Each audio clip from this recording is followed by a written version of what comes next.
नमो नमः। प्रिय छात्रों, आज हम कक्षा 8 का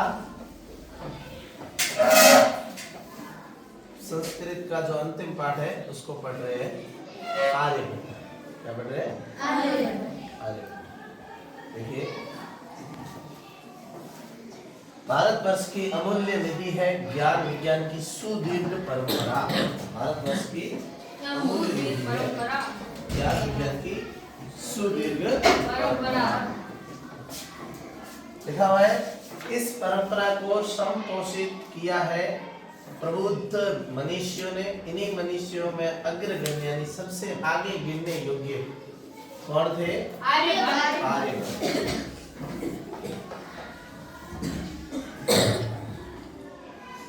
ठीक है। और दशमलव पद्धति, दशमलव यानी जो हम दशमलव लगाते हैं ना, इसे बिंदी, दशमलव पद्धति आदि के प्रारंभिक प्रयोक्ता ने सबसे पहले प्रयोग करने वाले आर्यभट्ट ने गणित को नई दिशा दी। इन्हें एवं इनके प्रवर्तित सिद्धांतों को तत्कालीन यानी बाद के समय के रूढ़िवादियों का विरोध झेलना पड़ा। उस समय में इन्होंने जो बातें कही, लोगों ने कहा ऐसा थोड़ी होता है ना, तो इनको उन बातों का क्या झेलना पड़ा? विरोध झेलना पड़ा, है ना। वस्तुतः गणित को विज्ञान बनाने वाले और गणितीय गणना पद्धति के द्वारा आकाशीय पिंडों की, आकाश में जैसे सूर्य है, चंद्रमा है, पृथ्वी के अलावा जो ग्रह है, इन सभी पिंडों की गति यानी कौन सूर्य के चारों तरफ चक्कर लगाने में कितना समय लगाता है, ऐसा गति का प्रवर्तन करने वाले प्रथम आचार्य कौन थे? आचार्य आर्यभट्ट। इसी वैदुष्य का उद्घाटन प्रस्तुत पाठ में, यानी वो कितने बड़े विद्वान थे इस पाठ में यह बताया गया है।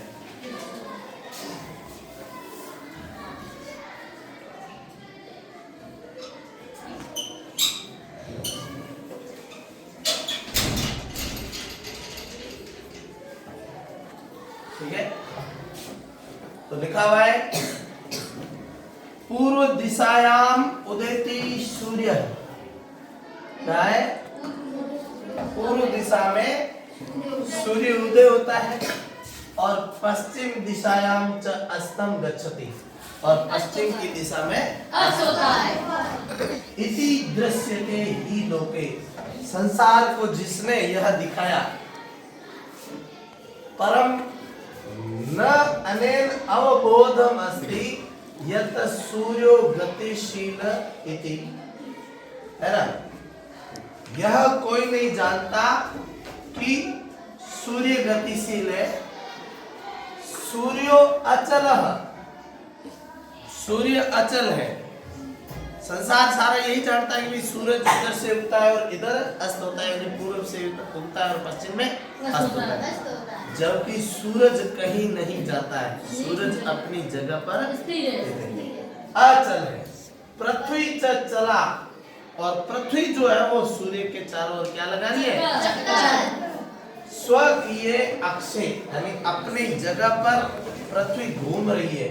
अपना जो निश्चित एरिया है उसको अक्ष कहते हैं, उस पे घूर्णती यानी घूमती है। इति सांप्रतम सुस्थापितम सिद्धांत, यह ऐसा सिद्धांत था जो सुस्थापित था, यानी उन्होंने इस सिद्धांत को स्थापित किया। सिद्धांतो अयम प्राथम्येन येन प्रवर्तित, इस सिद्धांत को सबसे पहले जिसने प्रवर्तित किया सह आसीत, वह थे महान गणितज्ञ ज्योतिष आचार्य आर्यभट्ट। क्या नाम था? आर्यभट्ट। लिखा हुआ है, पृथ्वी स्थिरा वर्तते इति परंपरया प्रचलिता रूढ़ि, के परंपरा से पुराने लोग यही मानते थे कि भाई पृथ्वी है वो है स्थिर है। कैसी है? ठीक है। और इसलिए परंपरावादी इनका विरोध करते थे, क्योंकि वो कहते थे कि आज तक तो हमने नहीं सुना, लेकिन आर्यभट्ट ने वो वास्तव में वैज्ञानिक रूप से प्रतिपादित किया। तेन प्रत्यादिष्टा तेन उदाहरितम यद गतिशीलया नौकाया उपविष्ट मानवः नौका स्थिरम अनुभवति, है ना।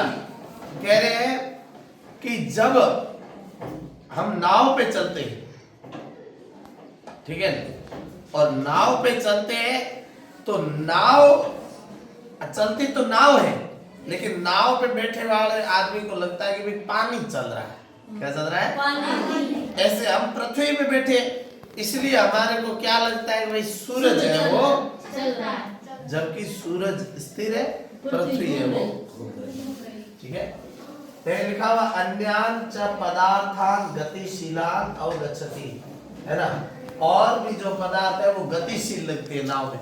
आप कभी बस में बैठे हैं, बस की सीट में बैठने पर हम बस की सीट पे ऐसे बैठे हैं, बाहर खिड़की में देखेंगे तो हमारे को दूर से ऐसे लगता है जैसे पेड़ पौधे हैं वो भी क्या कर रहे हैं, दौड़ रहे हैं, चल रहे हैं, ऐसा लगता है। ऐसा ही हमारे को पृथ्वी पर लगता है। ऐसा उन्होंने उदाहरण देकर तो बताया। एवं एव गतिशीलयाम पृथ्वीयाम अवस्थितः मानवः, इस प्रकार की गति है वो पृथ्वी पर जो अवस्थित है मानव, उसको लगता है कि पृथ्वीयाम स्थिरम अनुभवति, उसको लगता है कि पृथ्वी तो रुकी हुई है और सूर्य आदि ग्रहान च गतिशीलान विधि, और सूरज इत्यादि है वो गतिशील है, जबकि ऐसा नहीं है। आगे कह रहे हैं कि 476 ख्रीष्टाब्दे, यानी ईस्वी सन कितना, 476 ईस्वी में कह रहे हैं, ये लिखा हुआ 476 को संस्कृत में क्या कहते हैं, षट यानी 6 सप्तति, यानी 70 से 6 अधिक कितने, 76 अधिक चतुर्शतम तमे वर्ष, 400 से 76 अधिक, यानी 476 उस वर्ष पर आर्यभट्ट का क्या हुआ था, अवानिति तेनेव विरचिते, उनके द्वारा रची गई किताब है जिसका नाम है आर्यभट्ट। कई बार के बोर्ड के एग्जामों में ये प्रश्न पूछा हुआ है कि आर्यभट्ट के द्वारा रचित ग्रंथ का नाम क्या है, या आर्यभट्टियम के रचिता कौन है। इत्यस्मिन् ग्रंथे उल्लेखितम, आर्यभट्टियम जो आर्यभट्ट के द्वारा रची हुई है उसमें ये लिखा हुआ है कि मेरा जन्म इस तारीख को हुआ है। ठीक है, ऐसा आर्यभट्ट ने लिखा हुआ ग्रंथो अयम तेन त्रयोविंशति तमे, यह जो ग्रंथ है उन्होंने त्रयोविंशति होते हैं 23, कितने होते हैं 23 वर्ष की उम्र में, वैसी यानी इस उम्र में थे तब विरचितम, तब उन्होंने रचा था। लिखा हुआ है ऐतिहासिक स्रोतों भी जायते, ऐतिहासिक स्रोतों से पता चलता है कि यत जो पाटलिपुत्र निकषा है, पाटलिपुत्र बिहार की राजधानी पटना, उसको पहले पाटलिपुत्र कहते थे, तो पाटलिपुत्र के पास में आर्यभट्टस्य वैद्यशाला, आर्यभट्ट की क्या थी, वैद्यशाला थी। अनेन इदम अनुमीयते, इससे ये अनुमान लगाया जाता है कि तस्य कर्म भूमि पाटलिपुत्रम एव आसीत्, जब उनकी वेद्यशाला है जहाँ पे वो प्रयोग करते थे वो पटना के पास में दिखी, यानी पाटलिपुत्र के पास में दिखी, तो इससे हमें यह अंदाजा लगता है कि उनका जो काम करने की जगह या वो किस जगह के थे, तो वो थे पाटलिपुत्र के, यानी पटना। ठीक है, ऐसा लिखा आगे।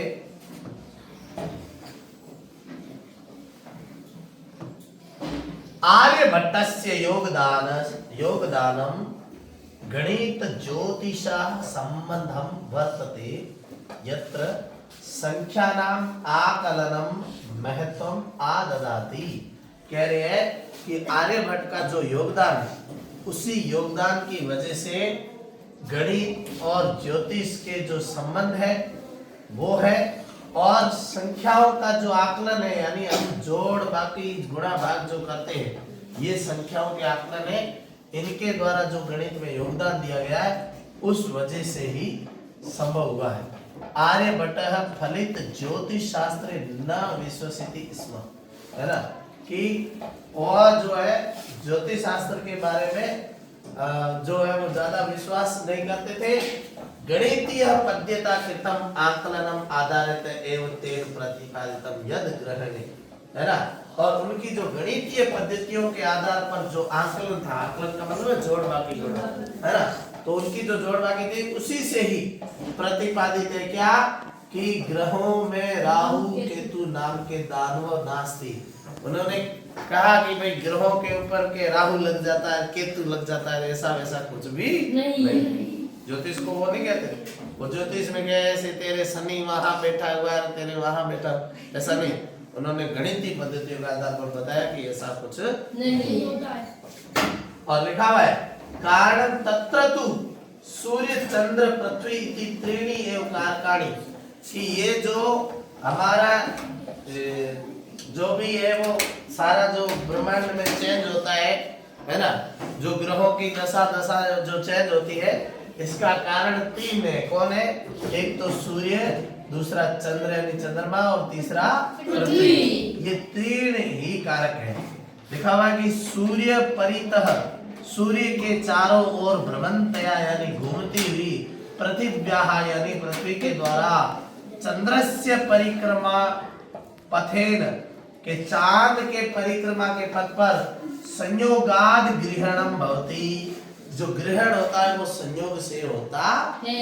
पर कैसे ये बता रहे हैं कि जैसे सूर्य सबसे बीच में है, ठीक है, तो मैं ये सूर्य लिख देता हूँ, ठीक है, और मान लो इसके इतनी दूरी पर ये पृथ्वी का अक्ष है। क्या है? अक्ष। क्या कहते हैं इसको? है ना। तो पृथ्वी अपने घेरे पे क्या करती है? गोल गोल गोल गोल घूमती है, और यूं घूमती घूमती घूमती घूमती सूर्य के चारों ओर क्या लगाती है? चक्कर लगाती है। और ये चारों ओर, सूर्य के चारों ओर चक्कर लगाने के वापिस उस जगह पर आने पर पृथ्वी को 365 दिन लगते हैं। कितने लगते हैं? 365 दिन। 365 दिन लगते हैं, है ना। 365 दिन और मात्र 6 घंटा बड़े, ठीक है, इतने दिन लगते हैं। और एक जगह पर पृथ्वी को घूमने में 24 घंटे लगते। कितने? यानी एक दिन और एक रात। समझ गए? तो ऐसे अपनी जगह पर घूमती घूमती घूमती घूमती घूमती घूमती और सूर्य के चारों ओर घूमती है, तो उसको 365 दिन लग जाते हैं। अब क्या है कि क्योंकि सूर्य के चारों तरफ पृथ्वी क्यों घूमती है? क्योंकि सौर परिवार में सूर्य का पृथ्वी एक ग्रह है। क्या है? ग्रह।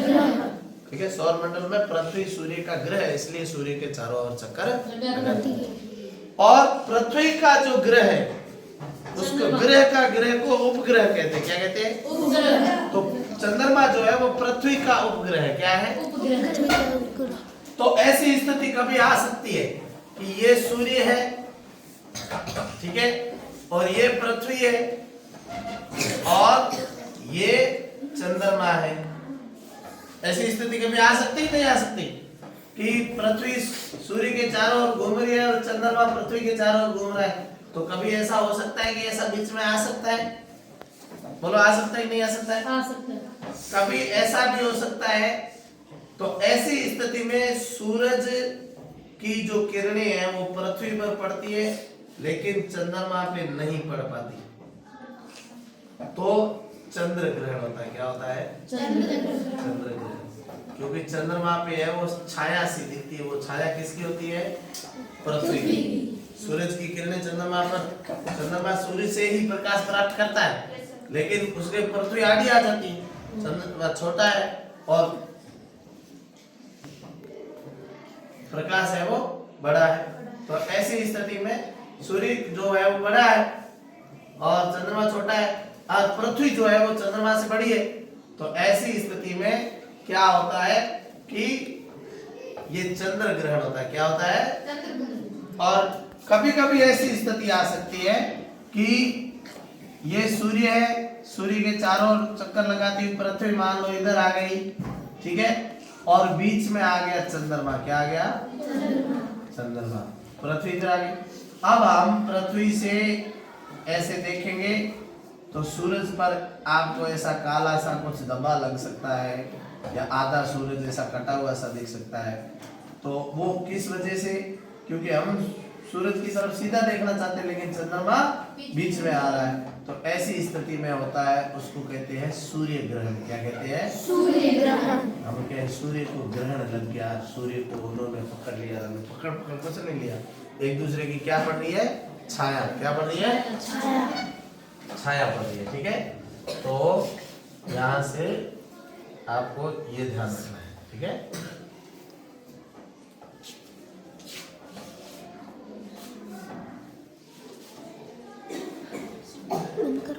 ठीक है, तो इस बात को आपको ठीक से ध्यान रखना है। यथा कि जब पृथ्वी के ऊपर क्या पड़ने से छाया पाते, पृथ्व्यां छाया पाते चंद्रस्य प्रकाश अवरुध्यते तदा चंद्रग्रहण भवति, है ना, कि चंद्रमा का प्रकाश रुक जाता है तो चंद्रग्रहण होता है। तथैव पृथ्वी सूर्य मध्य समागत्य से चंद्र से, पृथ्वी और सूर्य के बीच में जब चंद्रमा आ जाता है तो उसके छाया पड़ने से सूरज पर ग्रहण है वो दिखता है, दृश्यते यानी दिखता है। ठीक है, आगे लिखा हुआ है समाजे नूतनानां विचाराणां स्वीकरणे प्रायः सामान्य जनाः काठिन्यम अनुभवति। कोई भी बात समाज में नई जो वापरती है, नई आती है, उसको एकदम से समाज एक्सेप्ट नहीं करता, है ना, तो वो उसको धीरे धीरे एक्सेप्ट करता है। तो ये उनके जो भी मत थे, उनको जो रूढ़ी वाले लोग थे उन्होंने धीरे धीरे एक्सेप्ट किया, एकदम से एक्सेप्ट नहीं किया। लिखा हुआ भारतीय ज्योतिष शास्त्रे तथैव आर्यभट्टस्य विरोधम अभवत्। ज्योतिष शास्त्र के अंदर आर्यभट्ट का खूब विरोध हुआ कि आप हमारे ज्योतिष शास्त्र को कैसे नहीं मानते हैं, सारी बातें वैज्ञानिक नहीं होती, पर बहुत सारी चीजें ज्योतिष में। तो लिखा हुआ है तस्य सिद्धांतः अपेक्षिता, उनके सिद्धांत को उन्होंने अनदेखा कर दिया। लिखा हुआ है कि सह पंडितम मन्यानाम उपहास पात्रम जातः, है ना, तो पंडित और अन्यों के बीच में वो उपहास के पात्र, हंसी का पात्र बना के हमने अनंत जय गणे आरे बैठे किया, है ना, ऐसा। पुनरपि तस्य दृष्टि काल गति गामिनी दृष्टा, और अब दोबारा उन्होंने क्या किया कि भाई जो समय की गति है उसको तो नहीं रोक सकते, लेकिन उन्होंने क्या किया, आधुनिक वैज्ञानिक तस्मिन् तस्य च सिद्धांते समाधान प्रकटित। उस समय तो उन लोगों ने क्या किया, ऐसे फालतू बकवास करा है, लेकिन बाद में जो वैज्ञानिक हुए उन्होंने कहा कि आर्यभट्ट बकवास नहीं कर रहे थे, और उन्हीं के जो सिद्धांतों में जो दम था वो आज वालों के पास भी नहीं है। तो बाद में उनको सम्मान प्राप्त हुआ, और इसी कारण से अस्माकम, हमारे जो प्रथम उपग्रह यानी हमने वो आकाश में एक उपग्रह छोड़ा, मैं बताऊंगा अभी उपग्रह बारे में, उसका नाम क्या रखा, आर्यभट्ट को सम्मान देने के लिए है उपग्रह या प्रक्षेपात्र जिसको कह सकते हैं। उपग्रह के थ्रू क्या होता है, मान लो जैसे ये पृथ्वी क्या है जिस पर हम रह रहे, तो पृथ्वी है, इसके ऊपर है वो आवरण बने हुए, पृथ्वी के क्या बने हुए, है ना, ऐसे सतह बनी हुई है गैस की, किसकी, गैस की परतें बनी हुई, ठीक है। उन परतों में एक जो है आवरण है उसका नाम है समताप मंडल। क्या आता है, समताप मंडल, समताप मंडल होता है। तो समताप मंडल के अंदर सम का मतलब बराबर, ताप यानी तापमान जहां एकदम बराबर रहता है। नीचे तो तापमान घट बढ़ सकता है पृथ्वी पर, जैसे अभी सर्दी बढ़ गई, धूप तेज होती तो गर्मी बढ़ जाती है ना, धूप कमजोर होती है सर्दी बढ़ जाती है ना, तो नीचे तो तापमान है वो घटता बढ़ता रहता है, लेकिन यहाँ जहाँ एकदम तापमान बराबर रहता है उसको समताप मंडल कहते हैं, ठीक है। और उसके ऊपर का जो मंडल होता है उस जगह पर क्या है कि ये जो प्रक्षेपात्र वगैरह होते हैं वो छोड़े जाते हैं, यानी सैटेलाइट छोड़ी जाती है, क्या कहते हैं। तो हमने जो पहला सैटेलाइट छोड़ा था उसका नाम क्या रखा, आर्यभट्ट। क्यों रखा, क्योंकि आर्यभट्ट ने ही सबसे पहले हमारी आंखें खोली थी, इसलिए उस समय के लोग तो समझ नहीं सके क्योंकि अनपढ़ थे। आजकल लोग पढ़े लिखे तो पता चला कि आजकल के वैज्ञानिकों ने उनको आदर है वो लिखा हुआ है। वस्तुतः भारतीय गणित परंपराया अथ च विज्ञान परंपराया असो एक शिखर पुरुष